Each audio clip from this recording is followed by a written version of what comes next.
I guess just run me through, a backstory on yourself and maybe just lead us up to where you are now, and I guess how this album was made. Just totally take the stage here. Yeah, okay, so basically, before I came into Slushwave and Vaporwave in general, I just had a backlog of just rubbish music, like really shite things. Like, I went through like a deep house phase in like 2017 where I was just making these really generic beats, and I wasn't doing anything with them.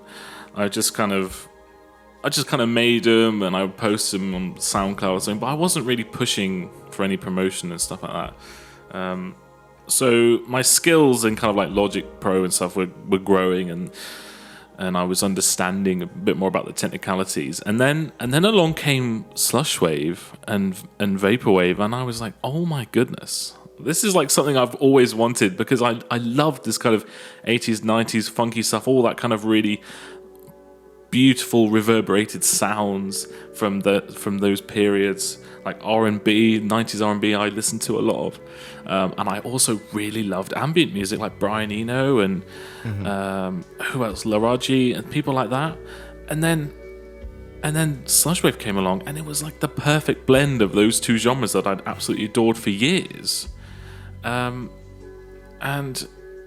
it was years, because basically my musical background started just when I was 8 years old and I started learning piano. And I've played piano ever since, and I think that sort of piqued my interest into music. And now we're here, and once I got into the Slushwave and I set up the Desert Sand, and I found my sound, and I found the sort of image I was going for, I was well into it. And Drifting in the Sea of Clouds was a sort of, it was a big development in the sample-free slush side of my music, because before that, you had Forgive and Forget and Night Road, and they were two kind of, these is when I was still calling them experiments, because it wasn't usual yet, it wasn't a normal thing, because Slushwave was so heavily dominant with samples. And so with Drifting in the Sea of Clouds, it was kind of almost like a follow-up to Everlasting Summer, which was when I was pushing away from just kind of experimental ambient soundscapes into more, I want to make something sound like a sample, I want to make it sound like a solid dance or sort of ballad sample.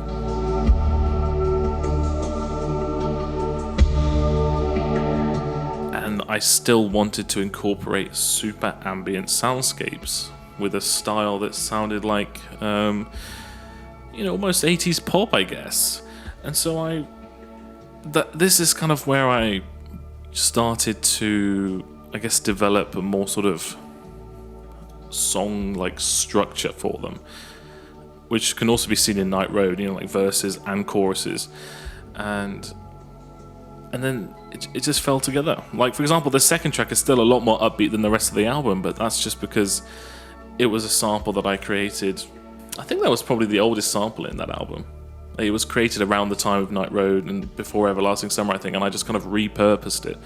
But it fits so well because I was trying to tailor that towards it sounding like that kind of music. And then, as I say, the album gradually gets more ambient as you go down, and then the last track is super deep, very atmospheric, very ethereal, I guess you could say.